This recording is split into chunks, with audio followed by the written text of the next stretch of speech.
Միտեղ բարի երեկո, միտեղ բարելույս սիրելի ժողովուրդ, այսօր փետրվարի 15-ն է մեզ մոտ։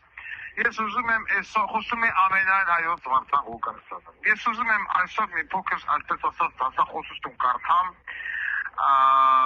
Հայաստան գրքից, որը տպագրվել է 1969 թվականին, հեղինակներ Ասլանյան, Բաղդասարյան, Դուլյան եւ Վալեսյան։ Որովհետև այսօր մեր դպրոցներում Հայաստանի մասին տրամադրվող գիտելիքները հավասար են 0-ի, քաղաքական գործիչները բացարձակ գիտելիք չունեն Հայաստանի մասին, ինչ էլ որ ունեն, այսպես ասած, լռում են, իսկ փոխարենը թրքահպատակ Հայաստանի կառավարությունը շարունակում է թելել Ադրբեջանի հորինված Հայաստանի մասին պատմությունները։ Ադրբեջանը ինչ ասեմ, չի ասեմ, սրանք չեն արձագանքում, բնականաբար փողով է կարել, որտեղից պիտի արձագանքեն։ Երբ որ գնում ես մատնավաճառին, փողը տալիս ես, այդ ինչ ուզում անում ես։ Նույնը հիմա ստեղավ։ Ես ուզում եմ, որ ինչ ուշադիր լսեն մեր դպրոցականները եւ ուսանողները եւ մաքսիմալ այս գրքի հատվածը տարածվի որպես, այսպես ասած, գիտելիքի մի մաս մեր այս ապագա սերնդի համար։ Եվ այսպես ընթերցում եմ սովետական միության ժամանակ հրատարակված գրքից, որովհետև կոմունիստները վատն էին, անկախ Հայաստանը լավն էր։ Եվ այսպես սովետական Հայաստանը շատ փոքր է, բայց իր բնական պայմանների բազմազանությամբ եւ տնտեսական ու մշակութային կյանքի բազմաբովանդակ բնույթով չի զիջում շատ ու շատ մեծ երկրների։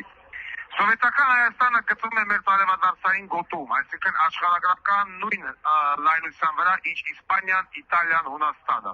Այդ պատճառով նրա կլիմայի ամենաբնորոշ գիծն է արեգակնային ճառագայթման լարվածության մեծ ուժն ու առատությունը։ Հին քարտեզներում Հայաստանը տարածված է Կասպից ծովից մինչև Սև եւ Միջերկրական ծովերը, սակայն նրա հիմնական կորիզը հայկական բարձրավանդակն է։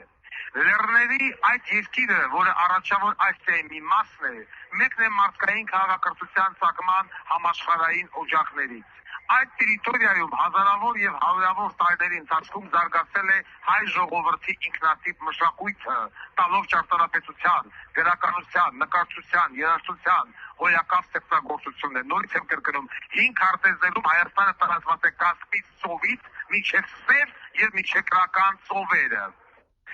Հին ժողովուրդն իր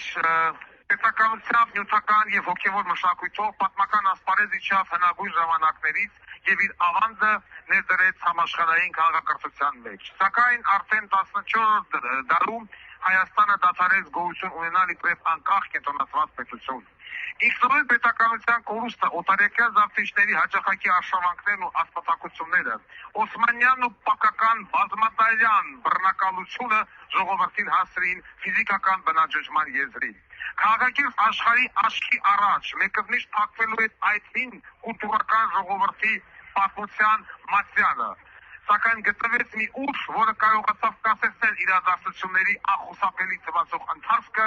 եւ նորից կյանքի կոչել կործանվող ժողովրդին։ Այդ ուժը հեղափոխական ռուս պրոլետարիատն էր, որը Ռուսաստանում նվաճեց իշխանությունը եւ օգուտության ձեռք մեկնեց նախկին ռուսական կայսրության ճնշված ժողովուրդներին։ Այդ ուժը սովետական իշխանությունն էր, որը հաղթանակեց նաեւ Հայաստանում։ 1920 թվականի նոյեմբերի 29-ին դաշնակցական կառավարության տապալման եւ բանվորների եւ գյուղացիների իշխանության հաստատման հետևանքով պատմական Հայաստանի մի փոքր հատվածում կազմակերպվեց հայկական սովետական սոցիալիստական հանրապետությունը։ Այն ժամանակ դա թվով 5-րդ սուվերեն սոցիալիստական պետությունն էր։ Հետագայում, ինչպես նշվում է հայկական սոցիալ սահմանադրությունը հիմնական օրենքը, տնտեսական եւ քաղաքական, ինչպես նաեւ պաշտպանության գծով փոխադարձ օգնություն իրագործելու նպատակով հայկական սովետական սոցիալիստական հանրապետությունը կամավոր կերպով միավորվեց իրավահավասար սովետական սոցիալիստական հանրապետությունների հետ կազմելով միութենական պետություն, սովետական սոցիալիստական հանրապետությունների միություն։ Պատմության մեջ քիչ են այնպիսի օրինակներ, երբ կործանման եզրին հասած աննական ու կողոպտված ժողովուրդն իր մեջ ուժ է գտել վերածնվելու, նոր կյանք կառուցելու համար, հենվելով սոցիալիստական հեղափոխության ստեղծած հասարակական նոր հիմքի եւ սովետական ժողովուրդների աշխարհախնդիր եղբայրական օգուտության վրա հայ ժողովուրդը հասավ տնտեսական եւ մշակութային բուրըն ծագման։ Հայկական ՍՍՕ-ում բնակվում է 2.310.000 մարդ, սա 1967 թվականի դրությամբ, հիմա տղերը նորից նույն է, փոխանակ աճի, մեկ նորից իջանք 1967 թվականի մակարդակին։ Եթե թվարկենք արդյունաբերական և գյուղատնտեսական արտադրանքների այն բոլոր տեսակները, որոնք հանրապետության էկոնոմիկայում առաջատար դեր խաղալով հանդերձ գալի բաժին ունեն, նաև միութենական արտադրության մեջ, ապա կստացվի շատ մեծ ցուցակ։ Այն ընդգրկում է ինչպես տարածված, այնպես էլ եզակի ապրանքներ ու իրեր։ Նշենք նրանցից առավել բնորոշները՝ մոլիբդեն, պղից, սինթետիկ կաուչուկ, զանազան սինթետիկ խժեր և լատեքսներ, անվադողեր, կալցիումի կարբիդ ու ցիանամիդ, մելամին, ծծմբաթթու, արհեստական ալմաս, տեխնիկական քարեր, շարժական էլեկտրակայաններ, գեներատորներ, ուժային տրանսֆորմատորներ, էլեկտրաշարժիչներ, կաբելային իրեր, այս ամենը արտադրվել է Հայաստանում։ Հիմա ինչ է արտադրվում Հայաստանում։ Ոտերս է արտադրվում։ Ասում ենք առաջ, հայերն իրենց ավանդն են ներմուծում բազմաց սովետական միության մշակույթի մեջ։ Սովետական Հայաստան այժմ գիտության, պոեզիա և երաժշտության երկիր է։ Հանրապետության գիտական նվաճումները համաշխարհային ճանաչում են ձեռք բերել։ Հազար մարդուն այստեղ բաժին են ընկնում։ Տասնապատիկ ավելի ուսանող, հարյուրապատիկ ավելի գիրք, քան մերձավոր արևելքի երկրներում, ոչ պակաս քան ցանկացած առաջավոր կապիտալիստական երկրում։ Հայաստանի երաժշտությունը, կերպարվեստի գործերն այժմ հաճախակի հյուրեր են աշխարհի շատ մայրաքաղաքների համերգային սրաներում, միջազգային ցուցահանդեսներում։ Սա խոսում եմ ես 60-ական թվերի մասին։ Դաշը կավե սալի վրա փորագրված բաբելոնյան աստղաձև քարտեզը հնագույններից մեկն է աշխարհում 5-րդ դար մեր թվարկությունից առաջ։ Նրանում պատկերված 6 երկրներից մեկը Հայաստանն է։ Հələ տեսեք որտեղից։ Հայերի ծագումը հետևելով ազգային ավանդույթներին Մովսես Խոյնացին կապում է Նոյի ծոռներից մեկի հայր ջուցազնի անվան հետ։ Այստեղ չենք մանրանում, այսպես ասած ջուցաբանության մեջ անցնենք առաջ։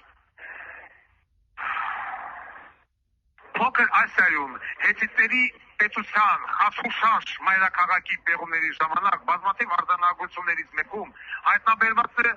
նույնպես մեր թվարկությունից առաջ 2-րդ հազարամյակում կազմված մի տարեգրություն։ Դա մեզ հասած առաջին աղբյուրն է, որտեղ հիշատակվում է Հայաստան երկիրը։ Այդ երկրի ժողովուրդը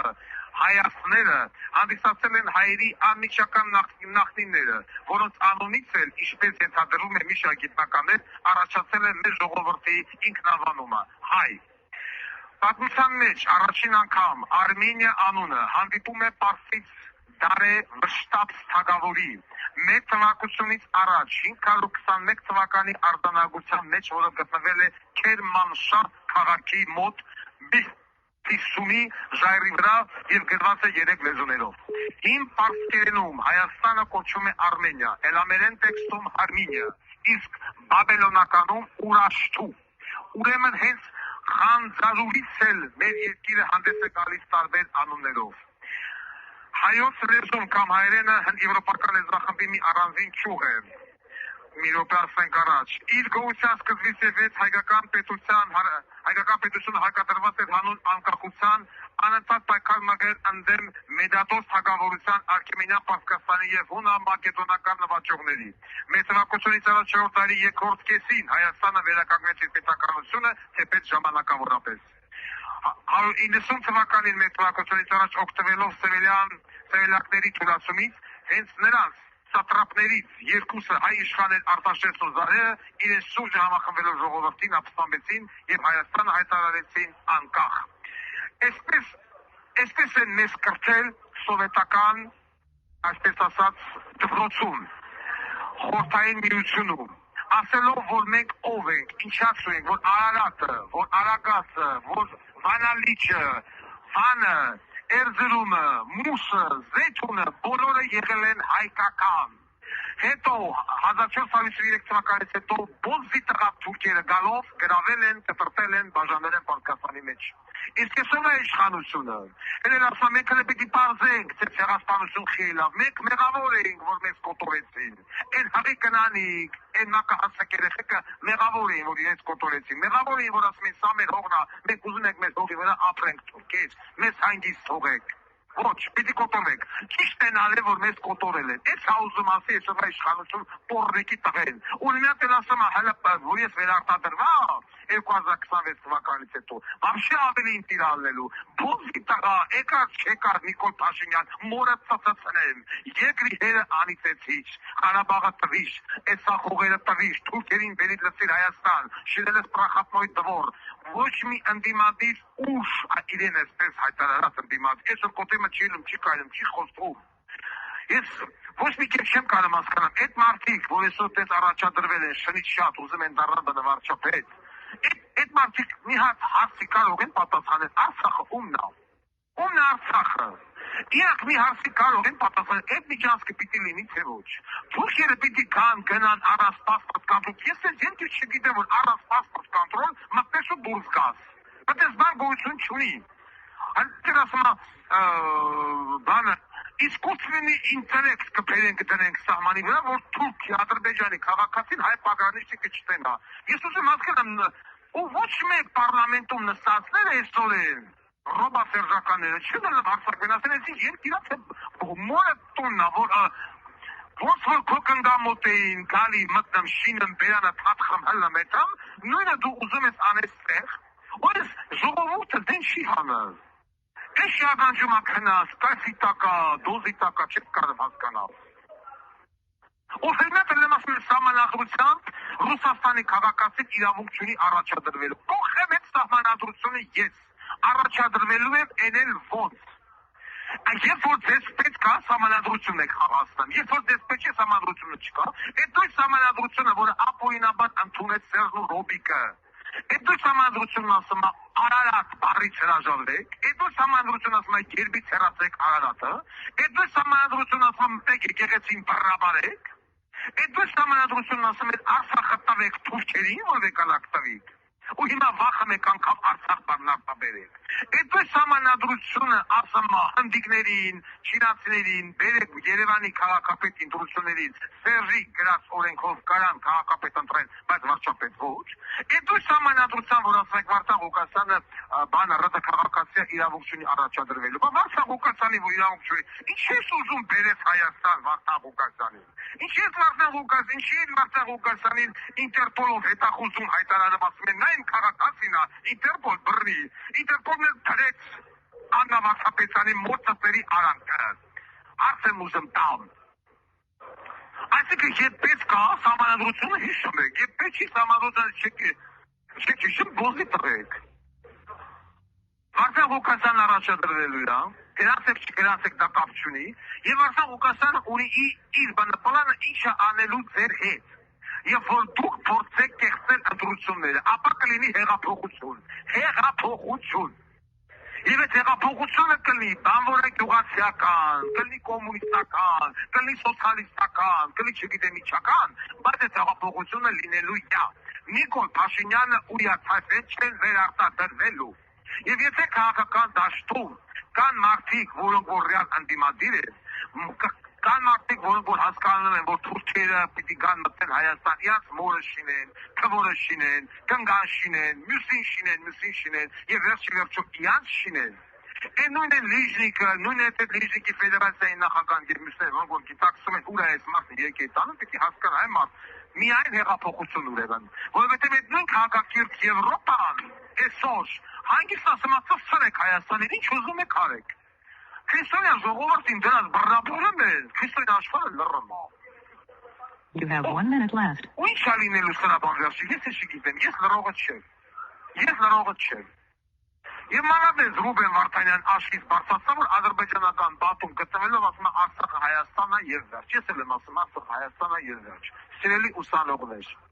մենք ապրել ենք ստեղ ու պիտի ապրենք, այս հող ու ջուրը մեզն է։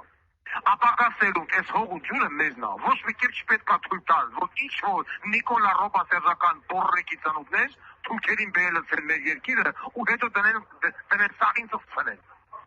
Խոսում էր ամենահայոց Վարդան Ղուկասյանը։ Տարածեք։